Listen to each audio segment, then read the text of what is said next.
بسم اللہ الرحمن الرحیم۔ القراءۃ الراشدہ ثالث کی آج کی کلاس میں ان عبارات کی ہم ترکیب کریں گے، اعراب سیکھیں گے اور ترجمہ کریں گے۔ یہاں تک بات ہو چکی تھی کہ حسد کرنا اگر جائز ہوتا تو ان دو سے کرنا جائز ہوتا۔ رجل آتاہ اللہ مالا، کہ ایک آدمی وہ ہے جس کو اللہ نے مال عطا کیا ہے، فسلطہ علی حلقتہ ای حلقۃ المال، فسلط اللہ هذا الرجل، تو اللہ تعالیٰ نے اس آدمی کو اس مال کے ہلاک کرنے پر یعنی خرچ کرنے پر مسلط کر دیا ہے خیر کے راستوں میں۔ اور دوسرا ورجل آتاہ اللہ الحکمت فهو یقضی بها یعنی بتلک الحکمت ویعلمها ای ویعلم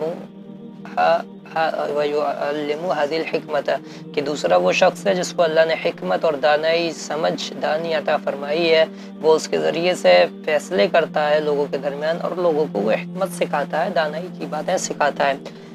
آج کی عبارتیں یہ ہیں، وَهَكَذَا انقسم المسلمون فی الْمَدِينَةِ۔ ہاکذا یہ اس میں اشارہ آپ کہہ سکتے ہیں، اسی طرح، اس کے معنی ہاکذا کے معنی اسی طرح، اور اسی طرح انقسم فعل ماضی تقسیم ہو گئے ہیں، المسلمون یہ اس کا فاعل ہے، مسلمان بٹ گئے ہیں، تقسیم ہو گئے ہیں، فی المدینتی مدینہ منورہ میں مسلمان تقسیم ہو گئے ہیں۔ کس میں تقسیم ہو گئے ہیں؟ بین طالب و معلم، کہ کچھ طلباء ہیں تو کچھ اساتذہ ہیں۔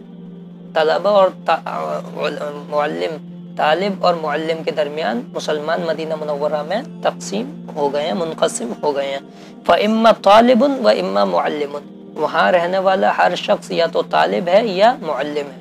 اما مانے یا، وَإِنْمَا اصل میں انما، یا تو وہ طالب علم ہے، وَإِمَّا مُعَلِّمٌ یا پھر وہ معلم ہے، استاذ ہے۔ بل کل واحد منہم طالب و معلم فی وقت واحد، بلکہ کل واحد مضاف الیہ مبتدا ہے، ہر ایک، منہم من ہؤلاء الناس من اہل المدینہ، مدینہ والوں میں سے ہر ایک، بلکہ مدینہ والوں میں سے مدینہ میں رہنے والا ہر ایک، طالب بھی ہے، و معلم بھی ہے اور معلم بھی ہے، فی وقت واحد موصوف صفت ہے، ایک ہی وقت میں وہ طالب بھی ہے اور اسی وقت میں وہ معلم بھی ہے۔ یأخذ من مکان، یأخذ هذا الرجل، هذا الطالب، وہ ایک من مکان، ایک جگہ سے وہ کچھ چیز سیکھتا ہے، کوئی چیز حاصل کرتا ہے، لیتا ہے، اخذ یاخذ من لیتا ہے، من مکان ایک جگہ سے، ويدفع الى مکان، دفع کرنا دینا، تو دوسری جگہ جا کر وہ دفع کرتا ہے یعنی دوسرے کو سکھلا دیتا ہے۔ ادھر اس نے کوئی بات سیکھی طالب علم بن کر، وہاں دوسری جگہ جا کر وہ بات اس نے دوسرے کو سکھا دی معلم بن کر۔ تو اس طرح سے ہر ایک، بلکل واحد منہم ان میں سے ہر ایک، طالب علم بھی ہے، و معلم اور معلم بھی ہے، فی وقت واحد ایک ہی وقت میں، یأخذ من مکان ایک جگہ سے وہ لیتا ہے، و یدفع الی مکان اور دوسری جگہ وہ سکھلا دیتا ہے، یہ اس طرح سے۔ اب یہ تھوڑی سی باتیں اور پڑھ لیں۔ هل عرف التاریخ مدرسة اوسع من هذه المدرسة النبوية؟ حل مانے کیا؟ عرف یعرف مانے تعارف کروانا، پہچانوانا، پیش کر سکنا۔ التاریخ تاریخ عالم، دنیا کی تاریخ پہچان کروا سکتی ہے، کیا دنیا کی تاریخ تعارف کروا سکتی ہے؟ مدرسۃ کسی ایک ایسے مدرسے کا، یہ تاریخ عرفہ کا فاعل ہے اور مدرسۃ یہ اس کا مفعول ہے۔ اوسع جو مدرسہ زیادہ وسعت والا ہو، اس کی وسعت زیادہ ہو، من هذه المدرسة النبویة اس نبوی مدرسے سے زیادہ، یہ نبوی مدرسہ جو ہم نے جس کی پوری کیفیت اور حالت اوپر بیان کی، اس نبوی مدرسے سے زیادہ وہ وسیع ہو، اس میں زیادہ وسعت ہو۔ التي يقرأ فيها التاجر والفلاح والأجير والصناع والمحترف والمشغول والشباب الناهض والشيخ الفاني، یہ سب یقرأ کا فاعل ہے، سارے فاعل ہے۔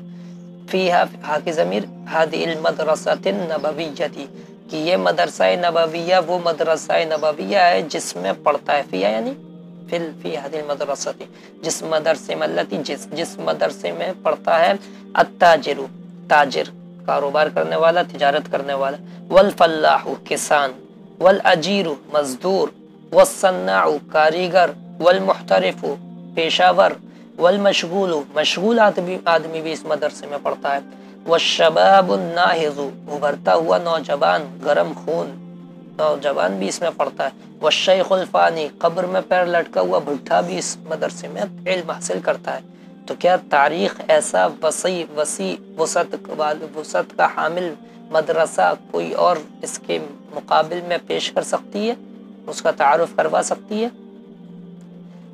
یتعلمون فیہا بجمیع قواہم، یہ سب فیہا فی ہذه المدرسۃ، یہ سب یتعلمون جمع کا صیغہ ہے، یعنی یہ سارے لوگ اس مدرسے میں سیکھتے ہیں، علم حاصل کرتے ہیں، بجمیع قواہم اپنے تمام اعضائے قوا کے ذریعے سے، جتنے بھی اللہ تعالیٰ نے اعضائے قوا دیے ہیں اپنی تمام طاقتوں کے ذریعے سے، قوت جمع قوا، یہ علم حاصل کرتے ہیں۔